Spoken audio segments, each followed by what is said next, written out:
Oh man, Tuesday night, the NFL trade deadline has happened, and you guys tell me, were there any trades? Seriously, I was planning on doing this show completely different. I was planning on doing a lot of different things. However, I don't know what else to do here. I really just don't know what else to do because bottom line, there's so many trades that happened. I just don't know what to think. So listen, when you come in, give me the thumbs up. And if you're new to the channel, hit that subscribe button. Normally, I am coming to you live from YouTube, Twitter, and Facebook. However, I am in Facebook jail. I'm in Facebook jail, so I'm streaming live on Twitch. I was going to talk about the everything going on up to the season. This is one of the craziest seasons in the National Football League. However, there was all these trades. I really want to talk about all of them and what this means for the National Football League. There's a lot of trades. My boy Funk, man, what's up, brother? I would love to get your opinion. This is one. Your Lions making a move that I'm floored by, and it's funny because I'm not surprised that they moved on from Hawkinson. I'm not surprised that they traded draft picks for Hawkinson. I'm not surprised at all.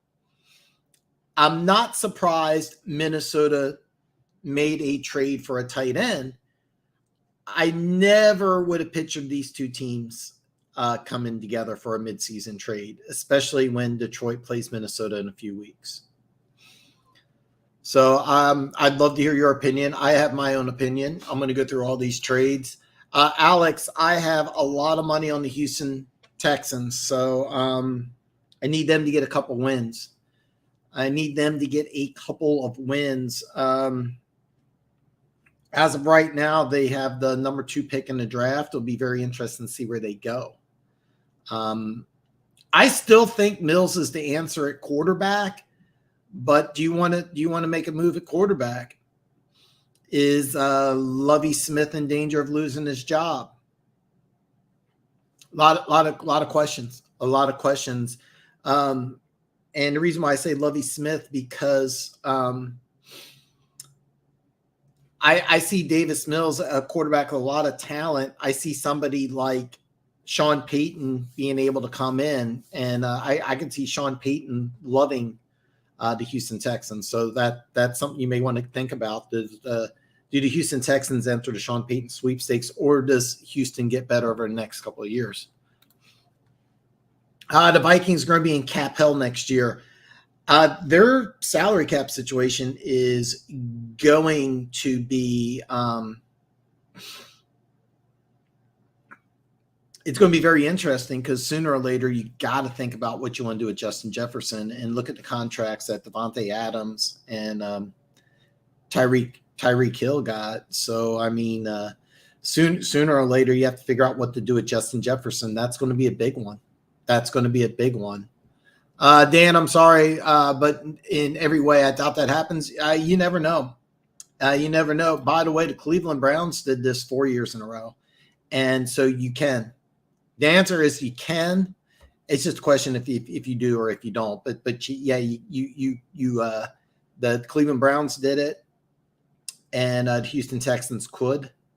I'll be honest, I don't think they do because I still believe that they are going to show some improvement. But if they win 2 or 3 games, can you do 3 for 3? The answer is yes, you can. It doesn't happen often, and it's a sign of a bad franchise. But the Browns did it. The Browns did it 4 years in a row. So.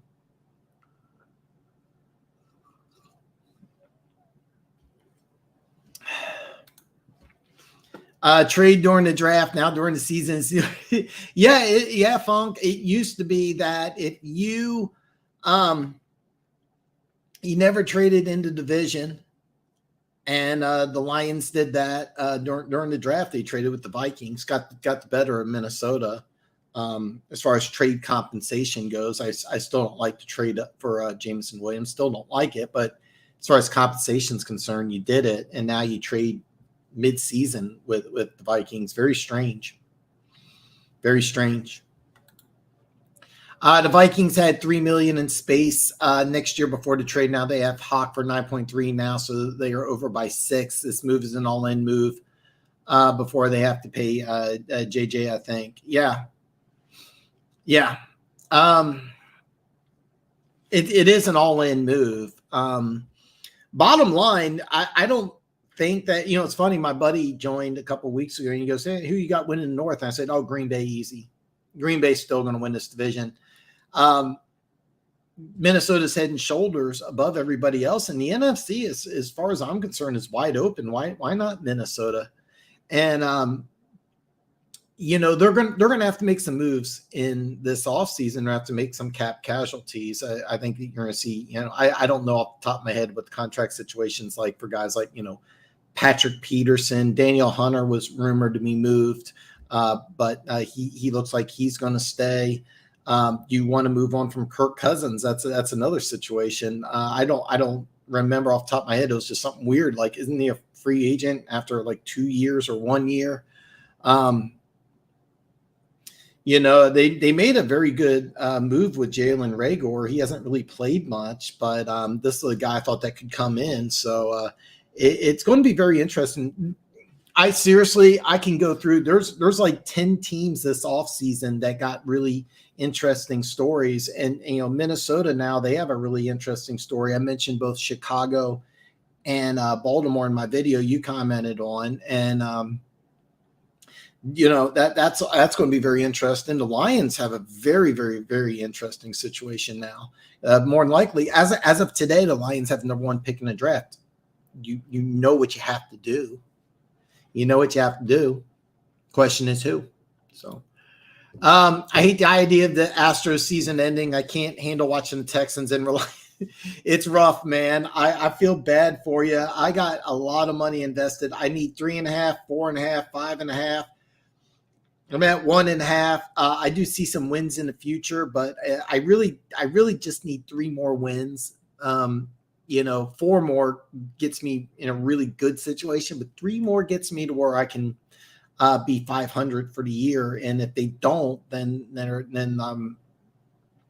I've been ice cold in making picks, but I did do some in-game betting that won me a little bit this last week, and then I have a little bit of action. On this week already, just a little bit, but I really need Houston to get some wins, or else I'm out a lot of money, unfortunately. Cooks wanted to be traded after a certain individual was fired. To be honest with you, I was kind of surprised Cooks didn't get moved, but yeah. I know they're playing. I have no idea what's going on. I will say this. Nobody wants Philadelphia to win because what's the over-under on fires? 6, 7? I mean, I'm not saying Houston's the best town in America, but what are the odds that Houston riots are going to be the same as Philly riots? That's all I'm saying. So he has not done a good job. I was expecting a much more sophisticated offense. It's not been that way. I thought the offensive line would be a lot better. It doesn't seem that way. There's so many things I could say that I don't like.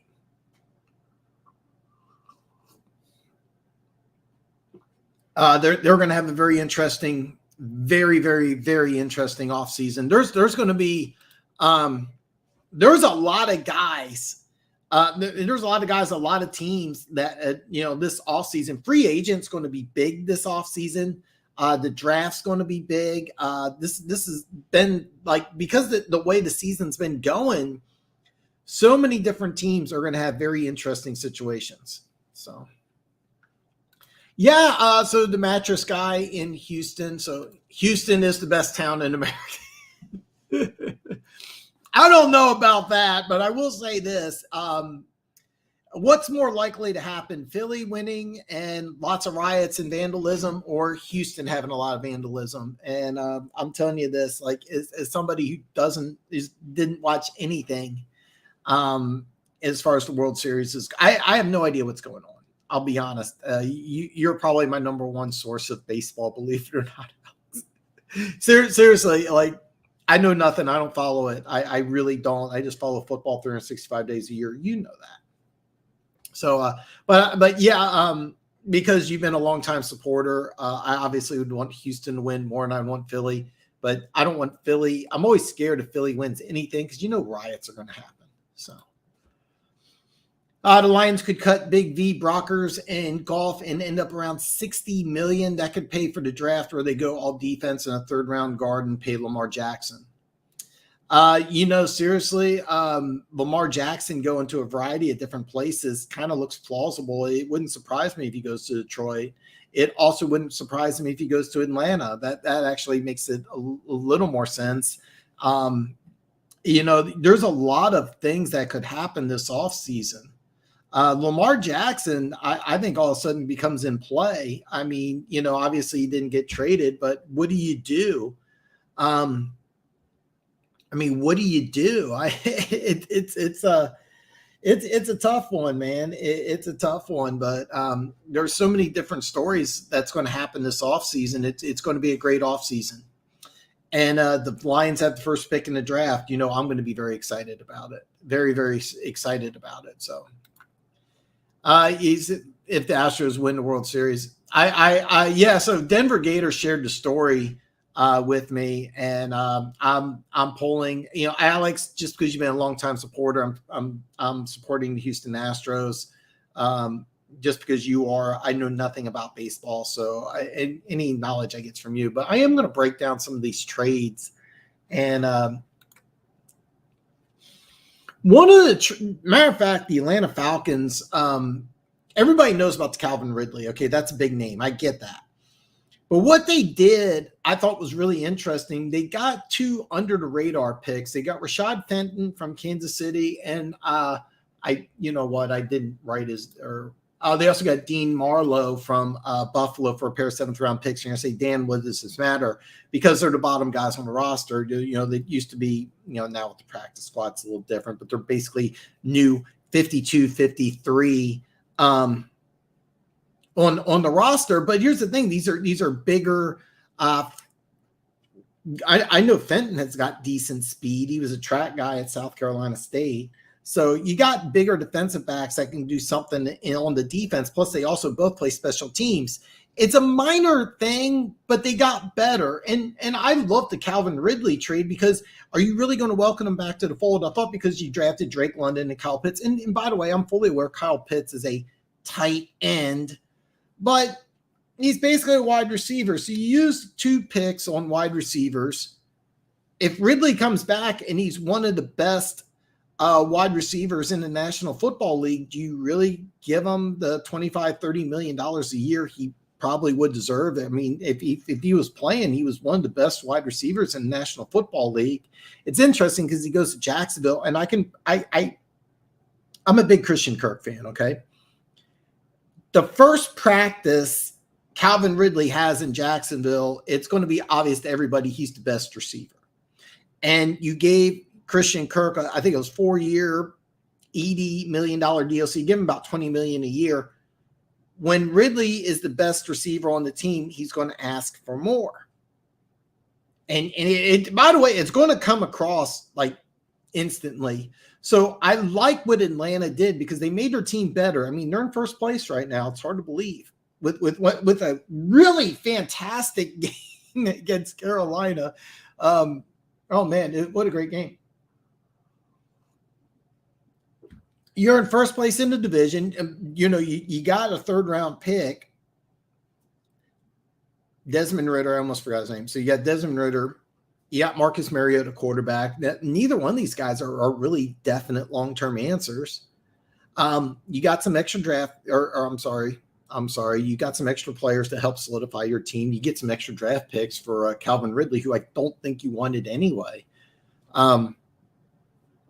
Really, really like this move, man. I really like this move. I actually saw this coming. You drafted Nick Bonito. You signed Randy Gregory to a big season, a big off big free agent contract. Baring Browning, he was a guy that really exploded when you moved him from inside to outside linebacker.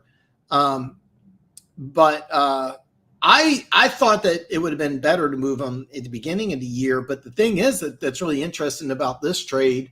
And matter of fact, we can bounce to it right now. Let's go ahead and we'll talk about that, because what they did, and this was really interesting, is they traded for Jacob Martin. He's a backup for the Jets. He's going to be an outside linebacker, so you still got depth, and you're giving up a 2024 fifth. You get a 2024 fifth. You receive a 2024 fourth from the Jets, and then you're also getting Chase Edmonds. You do need a running back.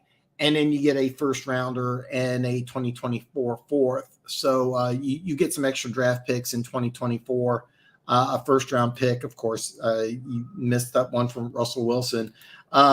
Chase Edmonds is actually an interesting pickup. I think he's actually going to help out quite a bit. And then if you're Miami, which this signifies to me, is because Miami also made a trade. They traded for Jeff Wilson. They got a fifth rounder. They sent to San Francisco. So San Francisco now has 1 5th round draft pick. I think they have a little more, but not much.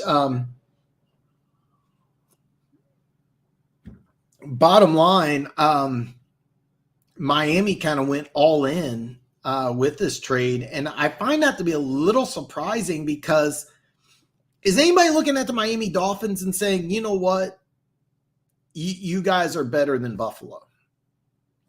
Let me ask you this here. Let's say that I've had a big man crush on Bradley Chubb for a very long time. Is Bradley Chubb with the Miami Dolphins, does that make them better than the Bills? I don't think so. I see a team that was struggling to make the playoffs, maybe a playoff team, but they're not as good as Buffalo. They're not as good as Kansas City, even with this trade. And you're putting a lot of money into Chubb. Does this mean that you're not planning on giving Tua a long-term deal? It's going to be really interesting to see what Miami does, but I'm a little surprised. I'll be honest, if this would have happened before the season, I wouldn't have been that surprised. That it happened now, it is surprising, because they're going to give him a lot of money. And he's a really good player. So and they do need some pass rush help. It's going to be interesting because you have Chubb and Phillips on the outside.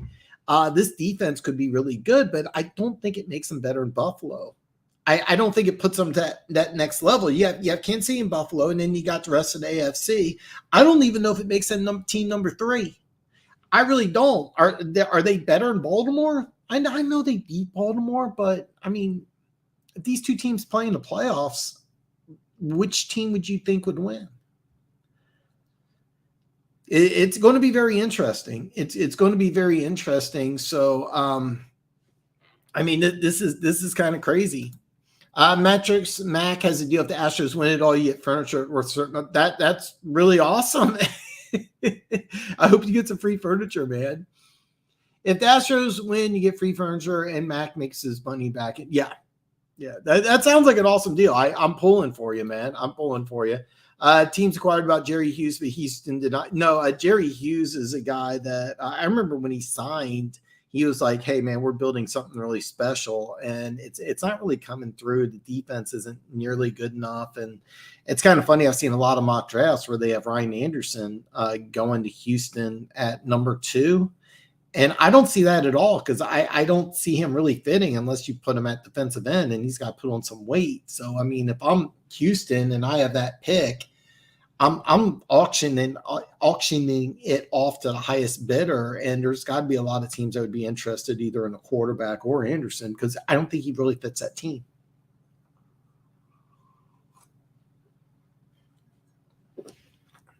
This is the correct answer, by the way. Denver Gator says, we love Chubb, hasn't been healthy, perfect time to trade for future capital, and we picked up depth at outside linebacker and running back. Correct. The player you got from the Jets was a backup, Jacob Martin. I don't know too much about him, but I think he's going to be fine. You got Baron Browning. Gregory, I think, is coming back here in the near future. I mean, you're fine at outside linebacker. And you also get a running back that's going to really help out. I don't think he's in play long term, but oh crap. 20 minutes in, I already forgot a name. I already forgot his name. One of my favorite running backs, number 28. I am so embarrassed. I do this, by the way, if you're new to this channel, I forget names. I'm bad with names. I'm very embarrassed about this. Played at Wisconsin, was with the Chargers, number 28 on the Broncos, and I am drawing a complete blank on his name. Anyway, he's not going to be in Denver long term. When Javonte Williams comes back, he's going to be the guy. I am curious, though, with that first-round pick, do you say, hey, you know what? We're gonna go quarterback. Screw Russell Wilson. We'll eat it. We'll burn it. Maybe he has to sit for a year. Melvin Gordon. Yeah, I'm sorry, man. I am so embarrassed. I could not remember Melvin Gordon. You're laughing. Yeah. And you should be laughing at me. There's no excuse for me not to remember Melvin Gordon. One of my favorite players coming out of Wisconsin. So this by the way, this was a really good trade for Denver. The only thing I'm curious is with that first round pick, is Denver looking at quarterback? It may sound far-fetched, but you get a guy like Herndon Hooker, who's skyrocketing up draft boards. He's the Tennessee quarterback. This is a guy who sits behind Russell Wilson for a year, takes over in 2024 starting quarterback, and you have to figure out what to do with the Russell Wilson money. You might have to do like what Philly did and just eat a lot of it for a year.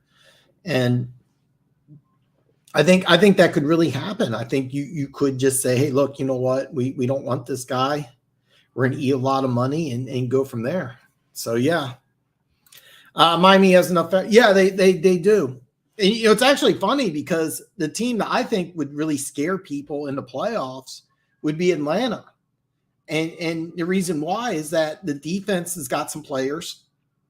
You got a running quarterback in the playoffs that can make enough plays. You got guys like Pitts and London on the outside. By the way, if you can't hear it, there's a lot of sirens. I live in a pretty good neighborhood. I honestly, but there's been sirens going on for like the last couple of minutes. I have no idea what's going on. I may be getting raided. You never know. But I was thinking Atlanta would be a team because listen, when they go into the playoffs, they'll be the 4 seats. They're going to host a game. They're a scary team. They are a scary team. I seriously I have no idea what's going on. There's it sounds like a couple fire trucks. My building may be on fire. I have no idea. But yeah, it is. I'm assuming you guys can hear all that. But yeah, there are just a couple of fire trucks just blaring down my road right now. And you're right, man. Any given Sunday, I mean, Tyreek Hill's made some big plays in the playoffs for the Kansas City Chiefs. And every time I watch Miami, Jalen Waddle just stands out. Like, I had no idea he was going to be this good. I mean, and you add somebody on defense, but are they better in Buffalo and Kansas City? I don't think so. I mean, Baltimore in the playoffs is a team that traditionally has done bad, but they get into the playoffs. I mean, that defense is going to be better. It's a great season, man. It's a great season. Another trade that I'll be honest, this trade, when I first heard about it, made absolutely no sense, but I had to think about it for a while. Nyheim Hines for Zach Moss and a 6th-round pick. So here's why this trade didn't make a lot of sense at first.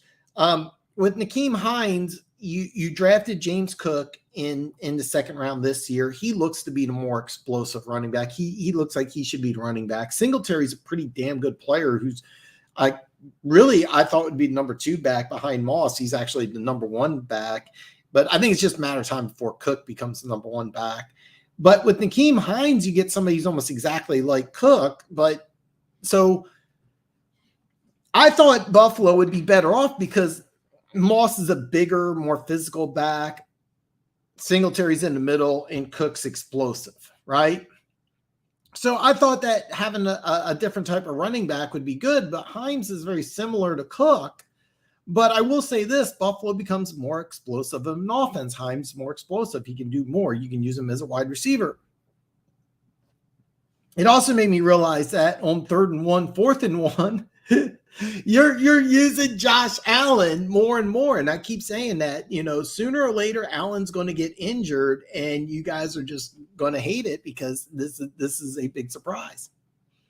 I really, really think that this makes Buffalo interesting. It was kind of confusing because it didn't make sense at first for either way, because Indianapolis, I thought you got a 230-pound Jonathan Taylor, put him with Hines makes a lot of sense. Like, you got two different types of backs. Moss is very similar to Jonathan Taylor, except he doesn't have speed. He's not a threat to score, but he's a bigger, more physical back. So my thought process after thinking about it was that Indianapolis wants to take some of those short yardage carries away from Taylor, keep him fresher, keep him healthier. Because it sounds like what Indianapolis wants to do is put bubble wrap over Taylor. By the way, they fired Marcus Brady, their offensive coordinator. There could be some major changes in Indianapolis. So making the trade for Moss kind of makes sense. And Hines, I don't know, is a long-term answer for either one of these teams. But I will say this, Buffalo did get better. So that's going to be kind of interesting here. I have no idea. It's really weird. If Hendon Hooker goes day one, I would be surprised the guy's too old to invest in a 5-year rookie deal on. I disagree completely. Tom Brady's 45. I mean, lots of NFL quarterbacks are playing into their 30s. Hooker is rapidly skyrocketing up boards because after he played against Alabama, I was seeing him in the bottom of the first round. I've been seeing a lot of mock drafts where he's going top 10, and I think he is going to be in. You know what? I think he is going in the first round. I'm not going to say he's a lock for a first rounder, but this is a big dude with a strong arm who's mobile, athletic. And as of right now, Tennessee's going to play for a national championship. And of course that could change, but I'm Hooker after that Alabama game was bottom of the first round. I've seen multiple mock drafts where he's top 10. So I think he's going in the first round. He's not too old. Aaron Rodgers is 38. Tom Brady's 45, 44. And there's been players that have been chosen in the first round that are 25. Not too often, but there has been. Another name freeze.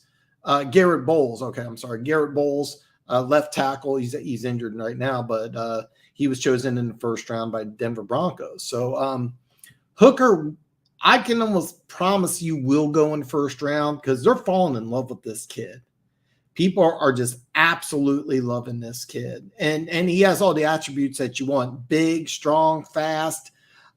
He's rapidly moving up draft boards. I think Buffalo's more interested in using Hines out of, that's what they are going to do. He'll be more of a receiving threat than a running threat. It is kind of strange.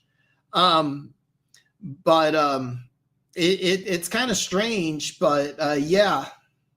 So here's what's strange about it. On short yardage situations, you're going to use Josh Allen. Now, keep in mind, Moss really wasn't used that much, so I get it. But yeah, Hines is going to catch a lot of passes. And he really kind of opens up the field for him. And Buffalo's offensive coordinator's done a fantastic job so far. I will say this, all the direct runs for Josh Allen is a mistake.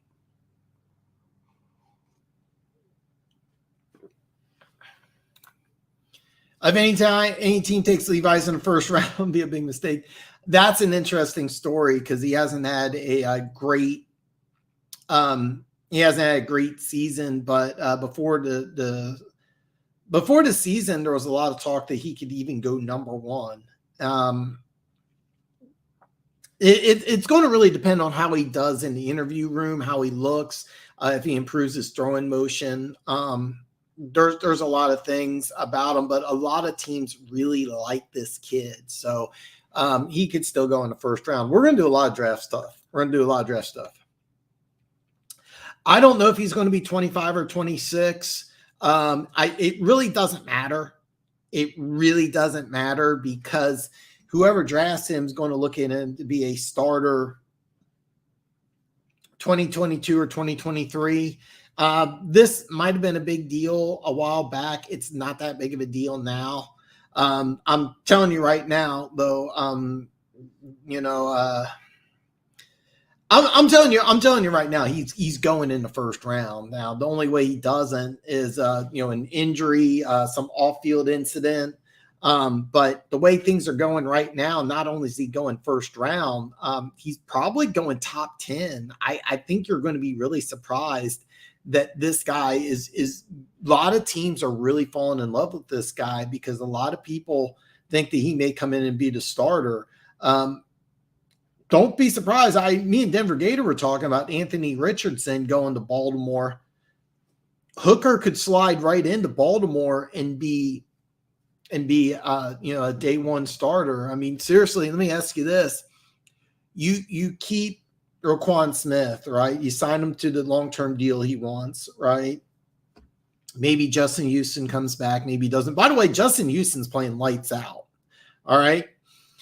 The secondary, Kyle Hamilton learns to play in the NFL. He was the guy all you Lions fans wanted early in the draft. Remember? You wanted him instead of Hutchinson, trying to tell me you can take safety at 2. Remember that? But anyway, he's starting to learn how to play. Maybe you go into 2023 and you say, hey, Hooker's about 85% of Lamar Jackson. I don't want to pay him $50 million a year guaranteed. We're going to go with Hooker. I seriously look, Hooker, Anthony Richardson, Will Levis, all these guys can run that Baltimore offense like 75% of what Lamar Jackson can do. Keep in mind, J.K. Simmons, he's the actor. J.K. Robbins, I'm drawing a blank. God, bad on names today. He's a guy that comes in a couple weeks. Hopefully he's healthy for the playoffs. That's going to be another. Seriously, there are so many great stories of what's going on. So many great stories. Tennessee beats Georgia this week. Hooker definitely goes in the first round. I don't think it matters, to be honest with you. I really don't think it matters. What's going to matter is how he conducts himself in the interviews, how he looks throwing the ball. And I go all the way back to Jalen Hurts. Jalen Hurts, I kept on seeing fifth round pick, goes and improves his throwing motion, aces the whiteboard, and he's chosen in the middle of the second round. Patrick Mahomes going into the draft process, a lot of people said second, third round pick, and then he goes on. Gruden used to have a show where he'd do the quarterbacks, and Gruden's like, this would be the guy I take, and then all of a sudden he's Chiefs trade up to 10. And by the way, people are going to deny this, but how Hooker is as a prospect is a lot better than Mahomes looked as a prospect. A lot of people in Kansas City trying to tell me that, I knew Mahomes is going to be great. But yeah.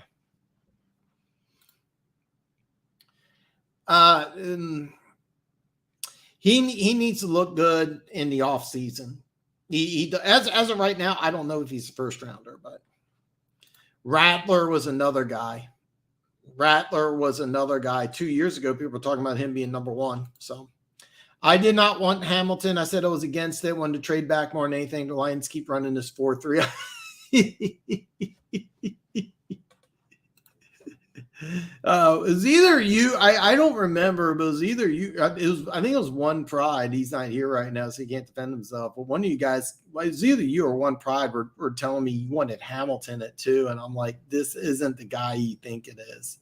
And I kept on trying to tell you guys this isn't Derwin James. This is a box safety. And you kept on saying, "What about that play against what was it? It's against Florida State." And I thought it was you, Funk. It may have been One Pride, but bottom line, though, Baltimore's getting better. So it's going to be interesting. Luke wanted Hamilton. Okay, I'll have to bust Luke cheese. Me and Luke. I have to get a hold of Luke because I'm dying to talk some Lions with Luke G. So amazement, what is up, brother? Busy day in the end. Yeah, it's a crazy day, man. Crazy day, man. I got through several of the trades. But I don't know. We didn't talk about one big one that's going to affect the Lions. And before I talk about that, I want to talk about some big moves Pittsburgh made. It's a cap casualty move. They got William Jackson. What was it? William Jackson and a 7th round pick in 2025, and then Washington receives a 6th round pick in 2025. So some late round 2025 picks. William Jackson really kind of underperformed in Washington. They're hoping that he can resurrect his career. Now, keep in mind, he signed a 3-year, $40.5 million contract with Washington. Hasn't even come close to playing at that level. Pittsburgh in the past has had a pretty good job resurrecting corners. And William Jackson's a guy I really think that Pittsburgh's looking at, like big, physical, can run. It hasn't worked out in Washington. It could work out in Pittsburgh. So I'm kind of excited about this for Pittsburgh, because it really seems like they're saying, hey, look, we can still make it.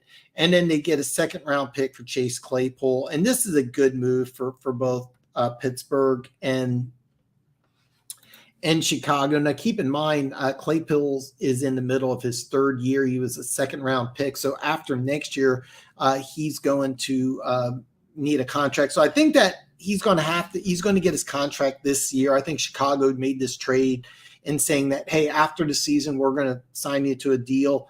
That would make sense. Remember, they get an extra 2nd round pick for Roquan Smith. You watch my video regarding the Roquan Smith trade. I said that they're going to go all in on Justin Fields, and this kind of says it. I mean, they added a receiver, they gave up a 2nd round pick. I really like this move.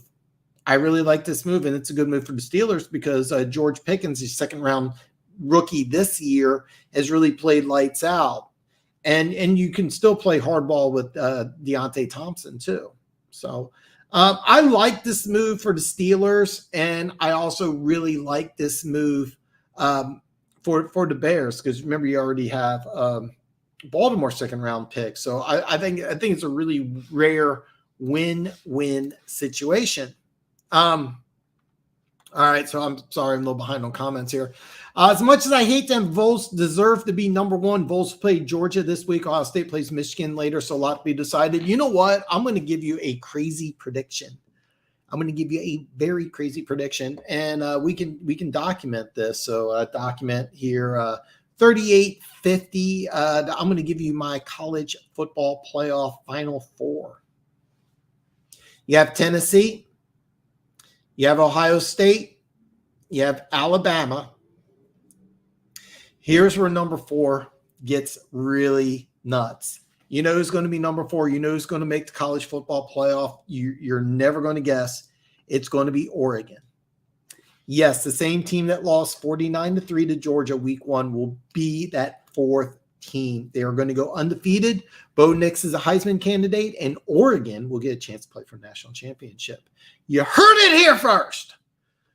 Denver Gator, I promise you, I know that Denver Gator, when we do our show Thursday, is going to laugh so hard at this. But yeah, you were high on trading back for him, but it looks like it's not a good fit. So, but he's playing more in Baltimore. I think it'll get turned around. Keep in mind, Baltimore also has the Ojabo is now activated, and God, if he starts playing, I mean, Baltimore's a team. It's funny, we talked about Miami, but Baltimore's a team I'm really more worried about in the AFC than Miami. Sounds kind of crazy. Hey, guys, by the way, on your way in, make sure you give me the thumbs up, please. I'll say this. I'm glad the Broncos didn't give up. No, they did not. It'll be very interesting to see what's going on. So what move do I like best, Dan? What did the Bears? I like what the Bears did and what Miami did too. Getting Wilson is a good addition for their offense. I do like that move. I like Wilson a lot. I thought that was a brilliant move. The move with Chubb, it's got to work. I do like the potential of Chubb on one side and Phillips on the other. You got a pair of pass rushers. The one thing that really kind of confuses me is that you go in big midseason. Are you better than Buffalo? Because I think that making a move like this, it's a move that you make if you feel like you're ready for a Super Bowl. And when I look at Miami, I don't. I really don't. And I love what the Bears did. I love adding Claypool, getting rid of Roquan Smith. Bottom line, I think the Bears, now keep in mind, the Bears, I think, are going all in on Fields. And it's got to work. And they got it. They're this draft, they got to hit. Like, they got to hit. And they're also going to attack the offensive line in free agency. I can almost guarantee you that. Yeah, I am too. This is going to be a lot of fun. And the drill is that you have to sign Claypool this season. You got to sign Claypool this season. You don't want him to go into a contract season because if he has a big year, then you got to pay him something ridiculous. So you want to sign him this season, and you want to be kind of team. Seriously, a 3-year, $35-40 million deal for Claypool is not bad. One Pride 40. Now we were talking. I don't remember. Okay. Funk said it wasn't him, and I thought it was. So I accused Funk. So it was you who wanted Hamilton at 2, right?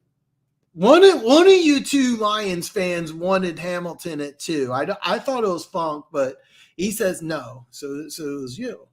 The Hawk trade was terrible. I'm going to say this again, and I'm not surprised Hawkinson was traded because I remember watching Detroit play Dallas and Wright, your other tight end. I'm like, this guy's really good. I didn't know anything about him. I'm like, this guy can play. And your coach is a tight ends coach. So I was thinking to myself, okay, well, move Hawkinson. That's possible. That's definitely possible. Irv Smith, he's out.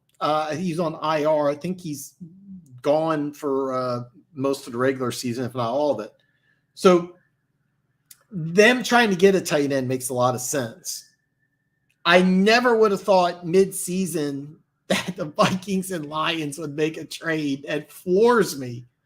It absolutely floors me that they would make a trade with each other. They're going to play in a couple weeks. I'm baffled by this. I'll be honest.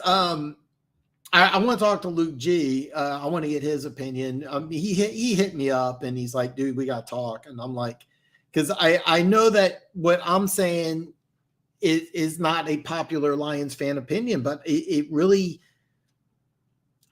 think that after the season, unless there's some drastic improvement, I think you're going to see a bomb. I think you're going to see the GM gone. I think you're going to see the coach gone. I think they're just going to clean house and they're going to say, hey, look, we have the number 1 pick in the draft, which as of right now you do. So like you have to, if you do better than, all this mute, but if you have the number 1 pick in the draft, which currently you are, I really think that I can see a team just cleaning house and saying, okay, look, we're going to bring in another coach. Deshaun Payton sweepstakes, you got the number 1 pick in the draft. You're Sean Payton. Maybe that's very appealing. You also have some extra draft capital. I mean, you get a 2nd round pick. I mean, that's not bad. But I loved Hawkinson, man. I loved Hawkinson. But I'm not surprised that they moved him. I'm not surprised Detroit made this move And I'm not surprised Minnesota tried to make a move because they're in a boost. I never would have thought these two together. So, yeah. Sorry, I'm late. What I missed?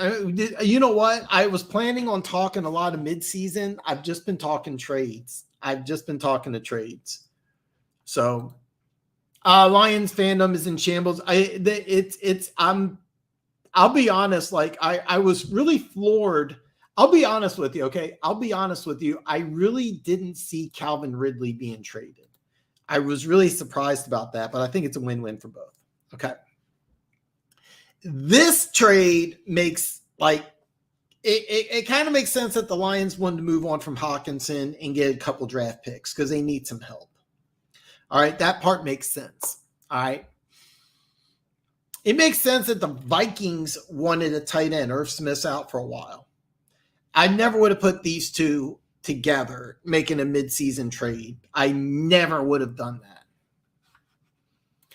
So would everyone want to, by the way, Keys, man, it's so great to see you in the comments. So would everyone straight up trade Roquan Smith or trade? I'm not sure where you're getting that. I mean, I kind of sort of like that's okay. It's if you think that's what happened, that's not exactly right. But the answer is no. The answer is no. Nobody would do that, but that's not really what happened.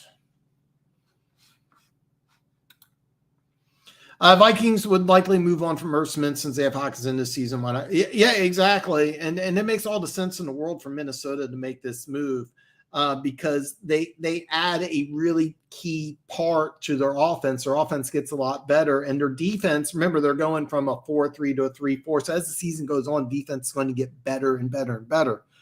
The NFC, the top three teams going into the season were Green Bay, the Rams.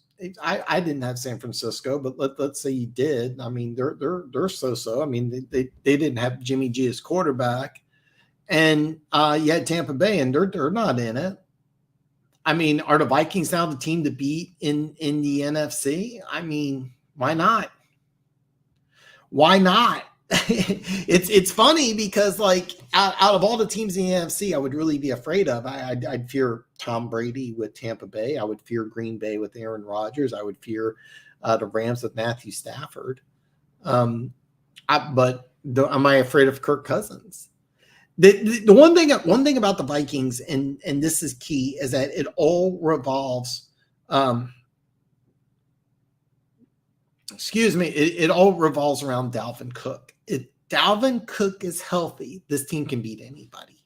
And the thing is with Hawkinson, he actually helps the run game, I think, a little more. I think he's a little better blocker than Irv Smith, but he does everything receiving-wise. So it's going to be a lot of fun.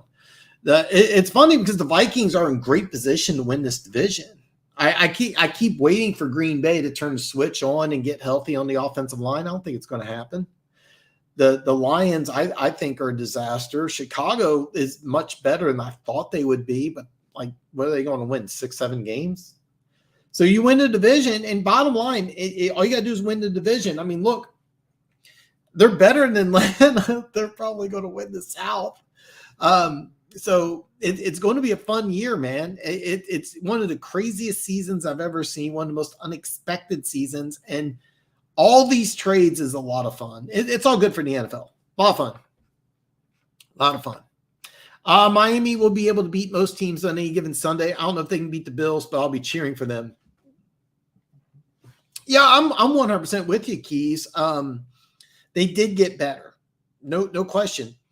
Are they better than Buffalo, or are they better in Kansas City? To be honest with you, the way everything's kind of panning out, everybody just assumes Miami's going to make the playoffs. But I mean, they're on the fence.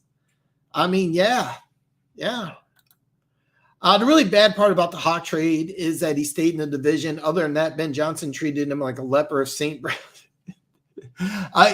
Seriously, I don't have a problem with. Okay, I love Hawkinson, and if I've given you any impression that I don't, then because this is one of my favorite players. I don't get why you would. I racked my brain and I didn't go to Google because I figured sooner or later it would turn in my brain, and I would say, because I don't remember the last time a division rival made a mid-season trade for a Pro Bowl caliber player. I remember Donovan McNabb went to Washington after the season was over. I've seen a lot of mid-season trades, but I don't remember division rivals. I don't remember off the top of my head. I keep thinking I'm going to remember one, but I don't. I've seen a lot of crazy mid-season trades, but I don't remember the last time one was done between a division rival. It's really weird, man.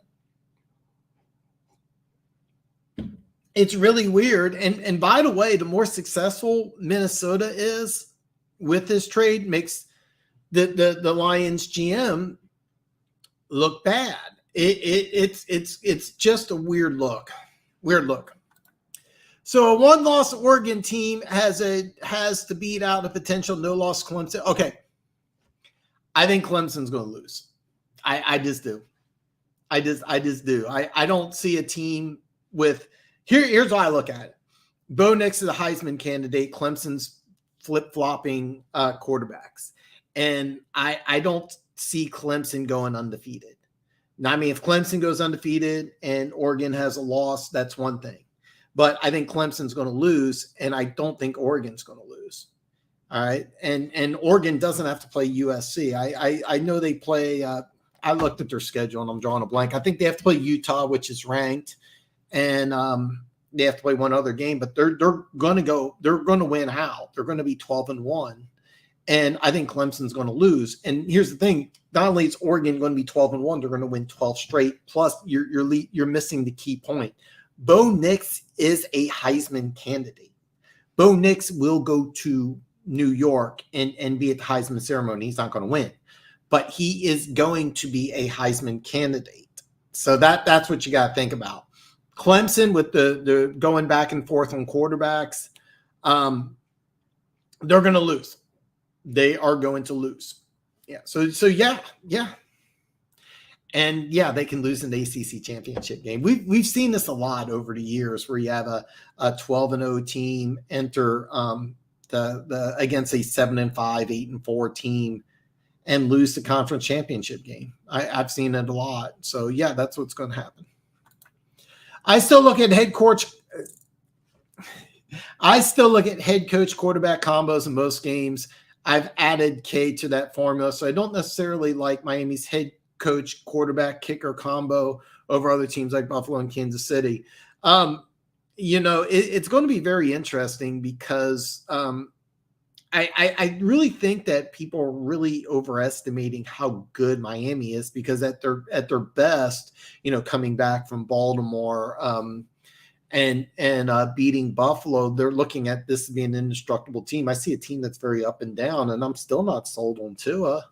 I mean, you got a guy who's never been able to stay healthy, and when he goes down, this team is significantly worse. Now, I love Bradley Chubb, and Jalen Phillips has immense potential also. So you have a pair of pass rushers on the outside, and I mean, this defensive front seven could be really, really good. But I'm not sold on it. And I'm not sold on McDaniel either. I really am not sold on him. So I'm not, I'll be honest with you. Me and you were Chiefs fans, okay? I would rather see Miami in the playoffs than Baltimore. I would rather see Miami than Baltimore. I'm not sold on Miami. They did some very interesting things. But the difference is between them and Baltimore's probably going to win that division. Miami isn't. They're going to have to be on. They're going to get a wild card spot. They're going to play on the road, and that's going to be really interesting. This is a very unique season. I see so many teams going for it in the season. It's crazy. It's really crazy. I mean, San Francisco, and I say this now. If San Francisco gets healthy, they're extremely dangerous. All right, you got one of the best tight ends in football. You got one of the best running backs. You got one of the best receivers, a so-so quarterback. I mean, at his best, Jimmy Garoppolo's an above-average quarterback, but that defense is really good. The defense is really good. So, I mean, this is going to be a fun team. And right now, Seattle's winning the NFC West. Is that going to last? Some people are trying to tell me Geno Smith's MVP. I'm like, no, but I mean, considering this is supposed to be one of the worst teams in football and they're winning the West, who am I to say? I mean, I don't like Geno Smith. I've always been against him.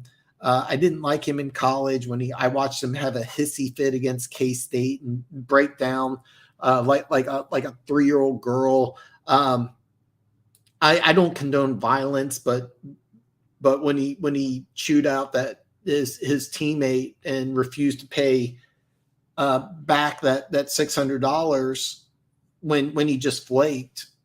And he flaked on a bunch of kids too. That's another thing. And by the way, if you don't know what I'm talking about, so Geno Smith was the starting quarterback for the New York Jets, and one of his teammates paid for a limo to come pick him up, so they would take him to a football camp that he was, hosting for like, let's say 8 to 12-year-old kids. So Geno Smith just blew it off, and the guy's like, "Hey man, you owe me $600 for the bill." And finally, he's like, "Look, go F you, what are you going?" He goes, "What are you going to do about it?"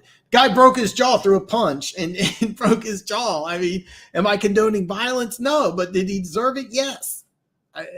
So I'm never going to like Geno Smith, but I mean, kudos him getting the second chance, making the most out of it, playing lights out. Yeah. Is it going to last? No. Somebody from the NFC West could be San Francisco. I don't think it's going to be Arizona, but it could be Arizona. Or it could be the Rams. Or one of those teams is going to beat out Seattle. Maybe. Dan, what's your opinion on Veach staying put? And what would you have done if you were G? Okay. I'm sorry, I didn't. Okay. So hold on. Let me read these other comments, and I think I'm going to answer this. I think a lot of teams that are good but not great are going all in on any given Sunday approach when a great AFC and NFC are clearly way better teams. So your answer is, what would I have done if I was GM? I wouldn't have done anything. I mean, you drafted 3 corners. The number 1 pick, McDuffie, he's going to come back healthy. So I kind of like getting rid of Fenton for conditional 7th. I mean, it's nothing really. I think you keep everything as is. I think Chiefs defense is playing great right now. I mean, the defense is really playing good. Chris Jones is having a fantastic year. I mean, the very weird call against the Colts cost them a game. I mean, luckily the one against the Raiders didn't really have an effect, but I mean, he's playing lights out. Frank Clark, he's out for 2 weeks. That doesn't bother me at all. I mean, if he's healthy for the playoffs, that's what I'm worried about.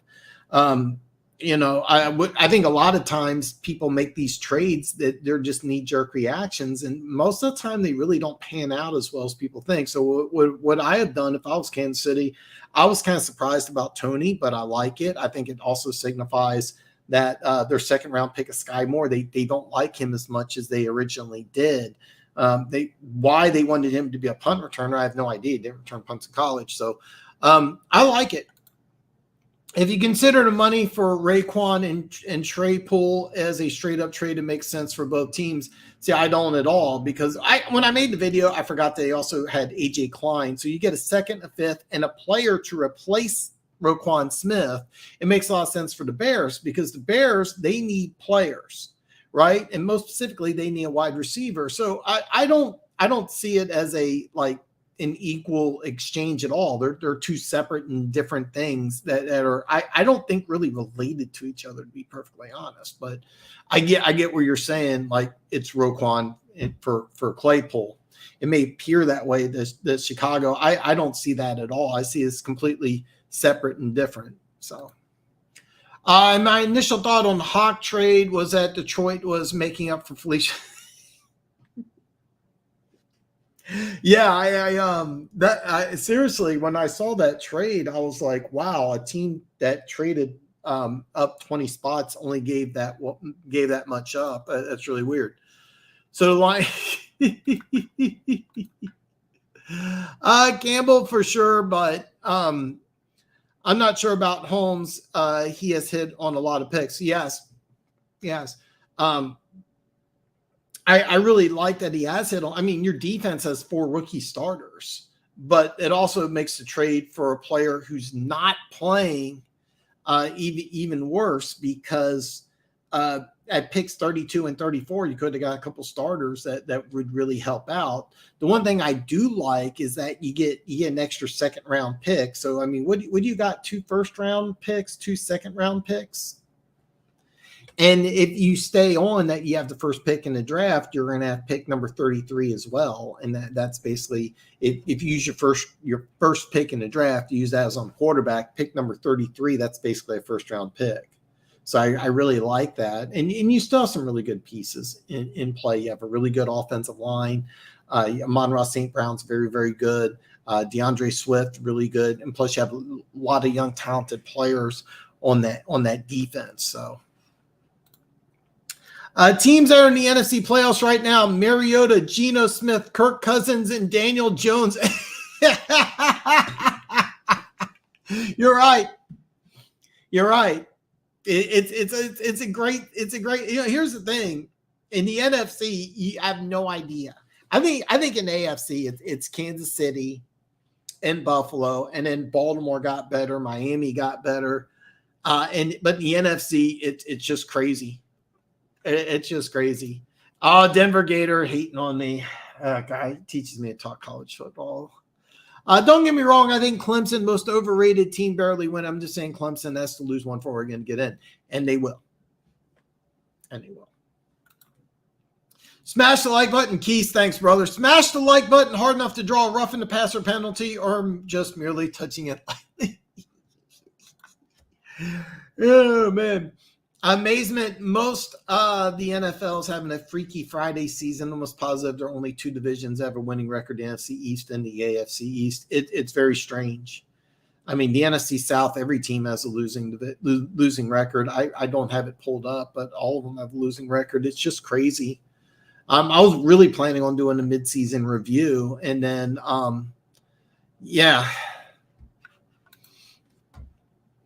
I couldn't agree 100% more. Geno deserved every bit of that punch. Sadly, the other guy ended out of the league. Can't do things like that. So what happened was Rex Ryan was the Bills coach. He went from being the Jets coach to the Bills coach. And the second he was cut, the Bills signed him, but I don't even think he made a roster. I think they added him and then they cut him. It was just kind of a Rex Ryan way of saying F you to the Jets, which I loved, by the way. But you can't do stuff like that when you're a special teamer, and it's sad.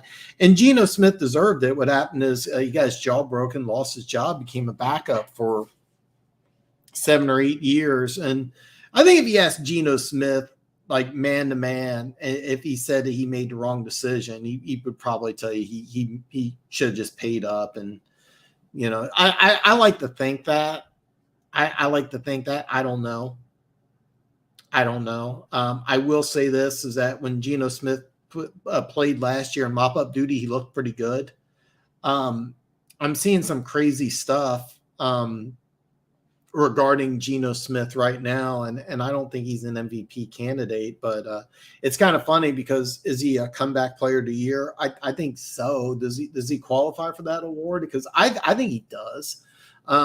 You could say it's Saquon Barkley as well. I had a whole thing that I was going to do for a mid-season review, and I just kind of threw it away because I just see all these trades, and I mean, I'm still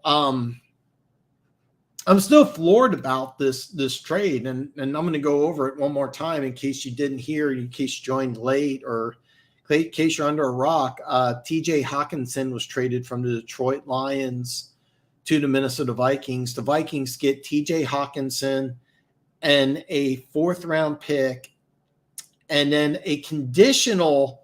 This is really weird. This is what threw me off. It's a conditional 4th-round pick but it's a 5th round pick if the Vikings win a playoff game. So if the Vikings win a playoff game, the pick is less. Where it's kind of weird because normally in a situation like that, it's actually more. So like it's a higher grade if they win a playoff game, but in this situation, if the Vikings win a playoff game, it's actually worse, which is really bizarre. I mean, it's one of the weirdest trades I've ever seen. Because you lose 2 draft picks and a player, but you get 2 draft picks. Now, keep in mind, Detroit, they had last week, they had 4 rookie starters on defense. And I'm not saying, hey, they gave up 31 to Miami. I'm not blaming them. You got 4 rookie starters on defense, including the 5th and a 6th round pick. So I mean, yeah, I don't blame the defense for being bad. I think coaching wise, I don't get what they're really doing. I don't think Aaron Glenn's doing a particularly good job. They should have beaten Dallas by playing a little smarter, but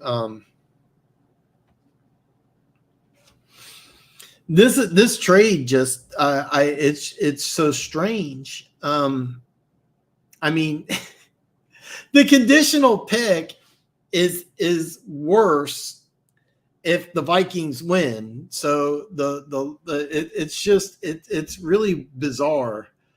But you get a lot of money off the books for the future, unfortunately. And that's something I think the Lions are doing right now is I think they're saying, okay, look, this season we're done.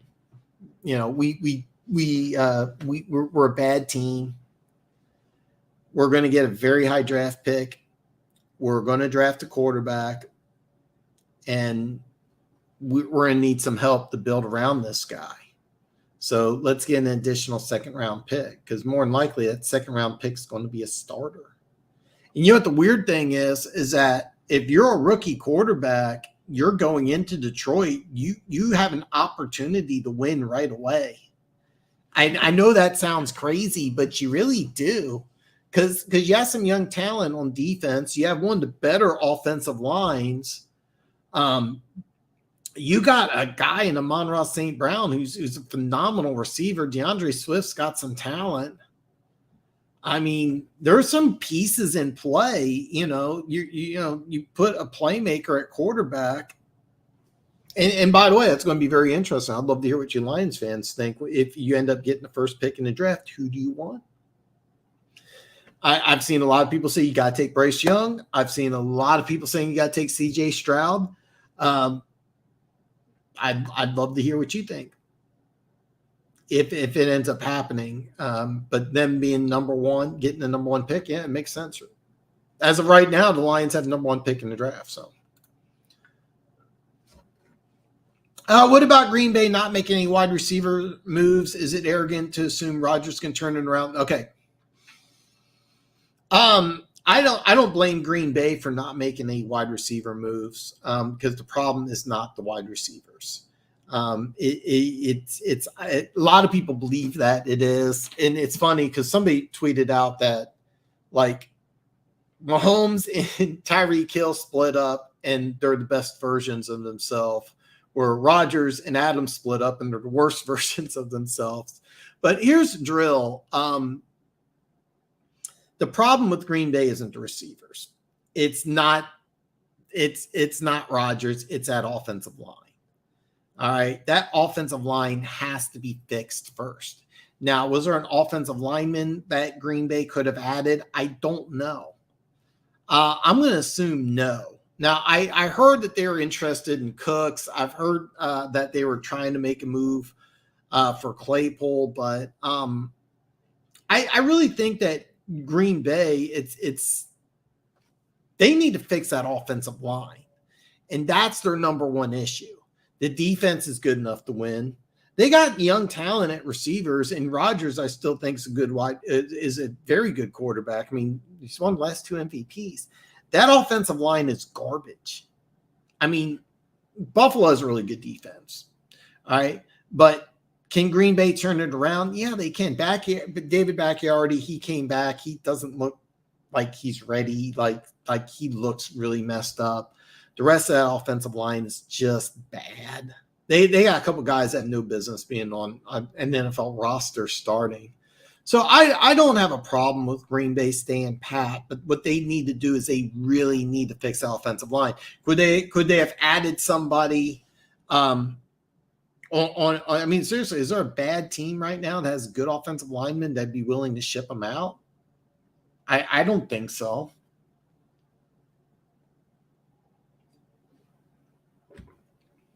And I think that you're going to see that.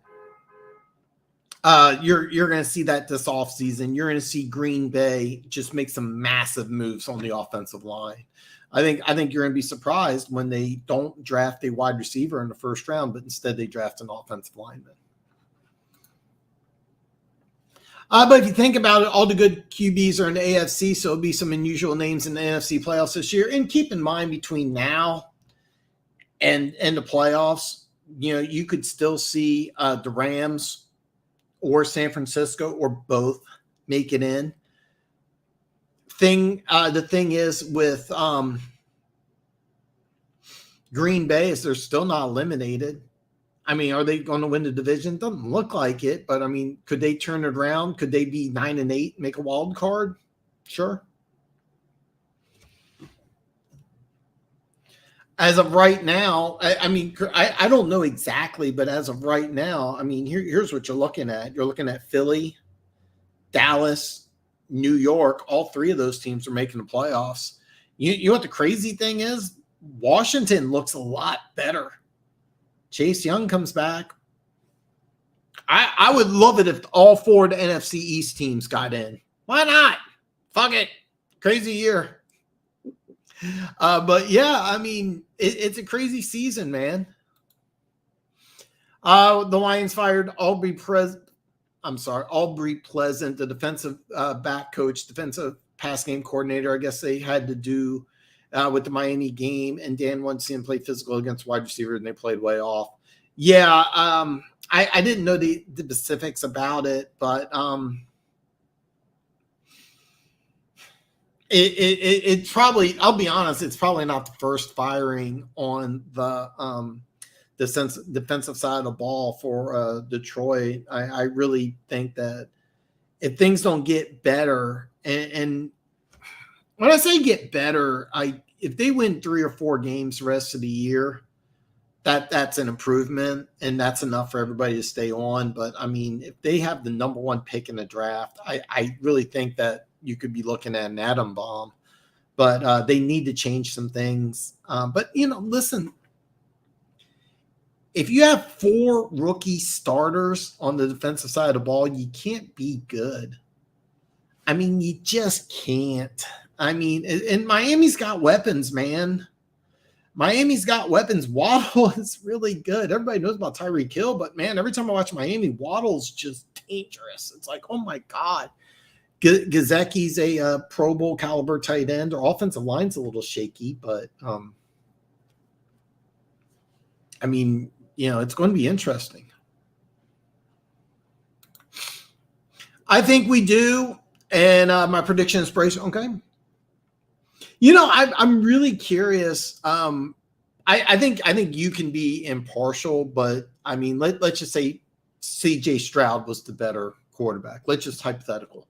I think you would say that, hey, I don't care if you played at Ohio State, but I wonder how much of that, would go into it. I wonder how much Lions fans, if C.J. Stroud was the guy, how much it would be like, no, we don't want, because I understand them embracing Hutchinson, but I just think it'd be so much fun to have C.J. Stroud be the number 1 pick to go to Detroit. If it ends up being Bryce Young, that would also make a lot of sense. Yeah. So, but I got you down for Bryce Young. And by the way, this is going to be a lot of fun come draft time, because the argument's probably going to be CJ Stroud versus Bryce Young, but Ryan Anderson's probably the best prospect. And there's a bunch of names that are kind of like in flux as of right now. Who do I want? Number 1, simple answer, trade, best trade back available. Yeah. I mean, here's the deal. You only do that. You only, I'd be okay with Stroud. I do scout. um, here's the drill. You only trade back if you get your quarterback. So if Lamar Jackson, let's just say Lamar Jackson is the Lions quarterback, then you definitely trade back at number one. And I'm saying Lamar Jackson because, like, if you don't roll with golf, you'd have to have a big name. It'd have to be somebody like Lamar Jackson. Off the top of my like you couldn't roll into the season with like Trubisky, or I'm trying to think of anybody else off the top of my head, or Matt Ryan, or Carson Wentz. You couldn't have one of those retreads. You would have to have a star, and that would be a lot of fun. That would be a lot of fun to see Lamar Jackson in Detroit. I would love it. I would love it. Isn't Josh Reynolds like number 8? You know, Josh Reynolds would give up that number 8 in a heartbeat.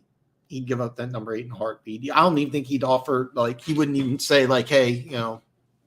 Well, you know what? Actually, he probably would, because Lamar Jackson would probably get that $250 million guaranteed. So, but yeah.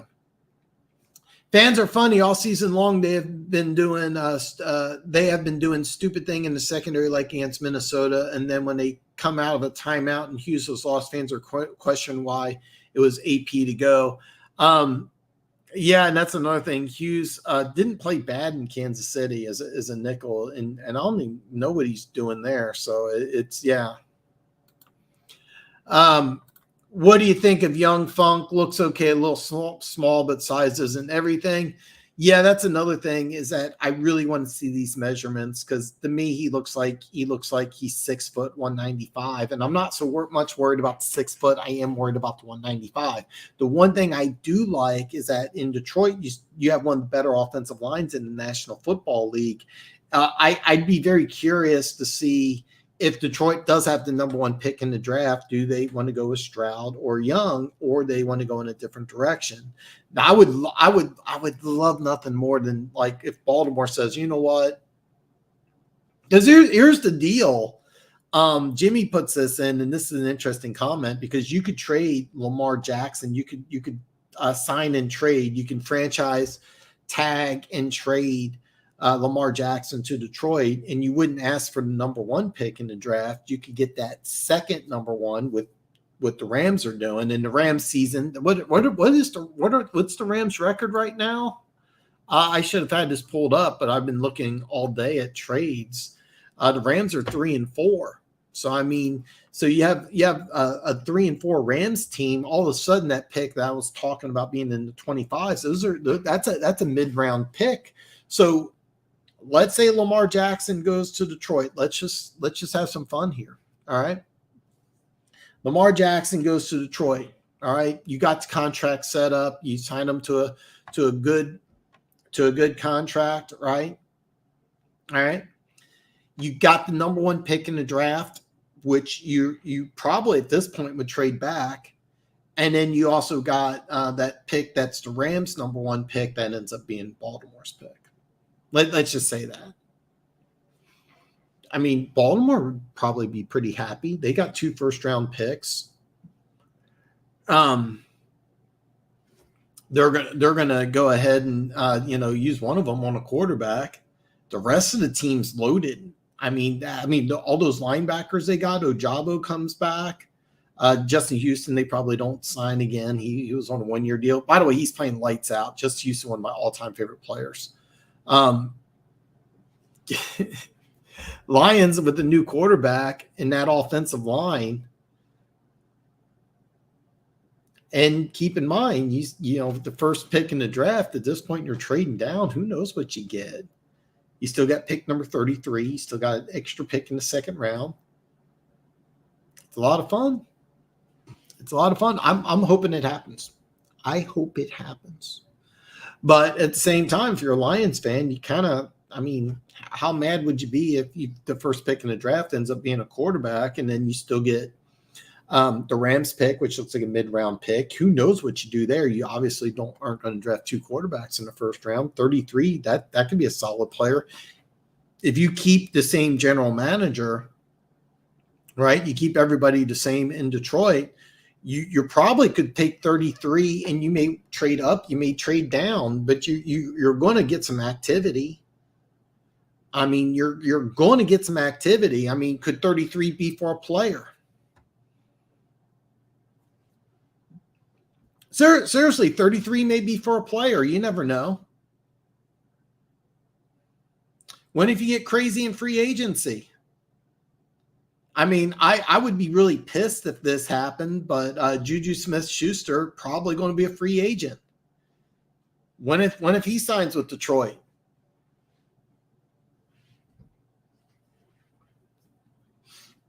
I mean, yeah, 3 and 4 Rams.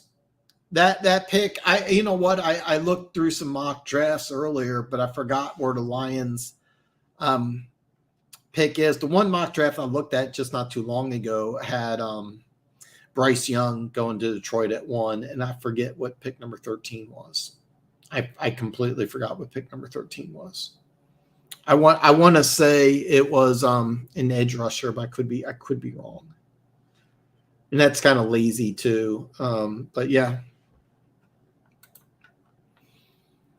You know, I mean, I didn't see that article where Lamar Jackson named a few teams he could go to, and Detroit was one of them. I'm going to take your word for it. I'm going to assume it's correct. But, I mean, if you have the number 1 pick in the draft, I think you got to take a quarterback, and both Young and Stroud are guys that can move and manipulate the pocket. I'll be honest, I have Stroud over Young, but to be perfectly honest, I know Funk hates it, but I'll be honest, man, I'd be looking harder at Hooker. I mean, the more I see of this kid, the more I love this kid. He's got that size and he's got that arm. It's just, can he tighten up that throwing motion? That by the way, the throwing motion's terrible. I'm always weary of an SEC quarterback because he's playing with all this talent that's just head and shoulders. I mean, the one thing about now, every Alabama quarterback is playing with, 5 or 6 first-round picks, against a college defense. So, I mean, it's crazy. So I always question Burrow because his number 2 guy is Justin Jefferson. I mean, look at the LSU offense real fast. All right. Jamar Chase, Justin Jefferson, the number 3 receiver, had a big game in Carolina. He's like Carolina's number 2 guy now. He's LSU's number 3 guy. CEH, Randy Moss's son was playing tight end. I know 2 of the offensive linemen from that LSU team are starting in the NFL. I don't know the other 3 off the top of my head. Was Lael Collins one of them? I don't remember if he was, and you got 3. So like when I look at an SEC quarterback for all that talent, I was like, I don't know. Same thing with Stroud at Ohio State. Like, dude, he's got some studs. But I think my point is that you just don't know. But I'll be honest, the more and more I see of Hooker, the more and more I'm just like, God, this guy looks really good. I've yet to watch Levi's play.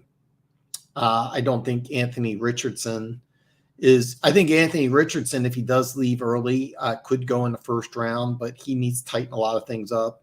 The name that I've been seeing more and more, and I'm drawing a blank. I know Denver Gator knows his name, but the Arkansas quarterback, I think it's KJ Jefferson. But I don't think he's an NFL quarterback. I saw a mock draft where he goes in the first round. So bottom line, there's a lot of quarterbacks that are going to be drafted this year. And I'm not just talking in the first round. Funk may be right, and people may want to take Hooker in the second or third. But it's a fun year to be a quarterback. NFC wildcard is completely open. So don't listen. Washington can get in. Let me bring up the standings again. Washington's 4-4. Washington's 4-4. So right now, the way it would work is your division winners would be Seattle, Atlanta, Green Bay. I'm sorry. Wow. Your division winners would be Philly, Minnesota, Atlanta, and Seattle. Here's your wild card. Dallas, New York, and San Francisco. Wait a minute. San Francisco is tied with Washington. And I have no idea what the tiebreaker would be. Let me see here. Tiebreaker would be probably it would be same opponents. And I don't think they play each other this year. Please let them play each other. They do play each other. Week 16. Week 16, San Francisco plays Washington. So that could be for a wild card. It could be for the final wild card spot. What a great year this is. Absolutely could be. One argument for youngest connection, he potentially, absolutely. Yeah, I that's definitely a possibility. And Jameson's a guy that you could write him off this year. Seriously, if he is healthy, I don't even know if I'd want, if I was Detroit, I might just say, let's just wait till next year.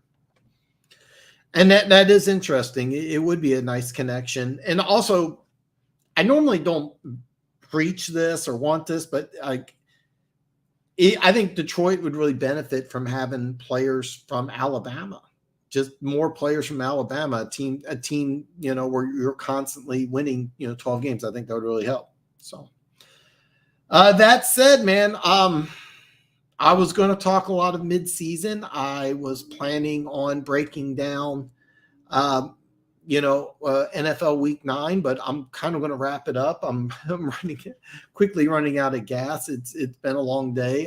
I did not make a video regarding all the trades. Maybe I should have. These trades are just mind blowing, though. I mean, I'm still floored about the Minnesota Detroit trade. I really like what Atlanta did. The Hines for Moss trade was very confusing, but I did like it. And then Miami, and also I did touch base on it, but Jacob Martin had some help for Denver.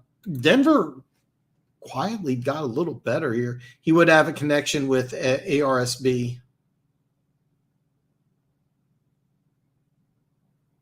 Amon Ross saying, okay. Yeah. I don't think it matters. I think the cool thing is when you draft a young quarterback is you want to have a number one wide receiver. And you got one. And then what you want more than anything is you want a good offensive line. Detroit has that. So like drafting a rookie quarterback with massive upside would be big. And I think that if you have, let's just say you have no one pick in the draft and you're Detroit, I don't think you're going after the sure thing. I think what you're wanting to do is say, give me the guy with the biggest upside. Who has the most potential? All right. Who's the guy that's just boom or bust? Like give me the biggest upside. And that's kind of what I think Stroud has more upside than Young. That's just my opinion. But it'll be interesting to see what happens and how these are kind of pulled apart. And that's if Detroit is the number one pick in the draft. I think that they're still in I think that they could possibly win a game or two. Remember last year they started off 0-10-1, finished the season 3-4. That's not bad. I could see the same turnaround. If they don't have the same turnaround, I think you could be looking at a new front office. I think you could be looking at a whole new coaching staff. And if that's the situation, then you have no idea what Detroit could do. Because if you bring in a new front office, are you thinking to yourself, hey, maybe we should trade for Lamar Jackson? And Lamar Jackson going to Detroit just sounds like a lot of fun to me. So that's kind of my thought process. So unless anybody has anything else, I'm going to wrap this up. Friday, I'm going to break down every single game. I may do a little midseason review Friday. That's kind of up in the air. I just really wanted to talk all these trades. I'm just floored by it. I'm still surprised by it. And then Friday, I'm going to pick every single game against the spread. I'm also going to pick I'm also going to have a video of me and Denver Gator get together every Thursday night, and we do a pick show. He has been on fire. I have not, but Denver Gator's been on fire. And then Friday, I'm going to do all my picks. I'm going to give you every single game. And I've already made one bet. I made two. I made one. I made two bets, both on the Chiefs. I took Chiefs money line, which is a terrible bet because my $50 only wins me 10. But the over under on the Chiefs game is 46. I think that's going to be over, even though Tennessee's defense is playing lights out. Andy Reid after a bye, good luck. So I think that could potentially be a higher scoring game than people think. So. Jimmy says probably won't be able to. Hey, listen to the rebroadcast, Jimmy. I've been trying to. I probably won't do it for this one, but Friday, I'm going to try to when I do the rebroadcast.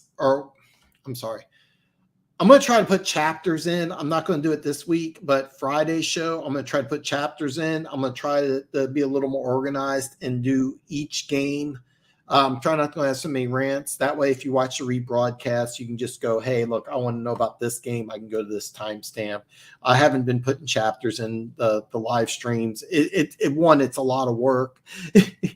and two, I kind of bounce all over the place. But next week, I'm going to try to put chapters in. So if you can't listen to the show, listen to the rebroadcast, I'm going to put some chapters in next week. So after the show's over, I'm going to go back, put in the chapters. That way you can just go to the Pacific timestamp, try and make things easier for you. And I know my buddy Tim, he wasn't able to join today. He usually listens right to the rebroadcast. So we got that going. So guys, hey, listen, thank you so much for joining. If you haven't already, give me a thumbs up and I'll see you on Friday.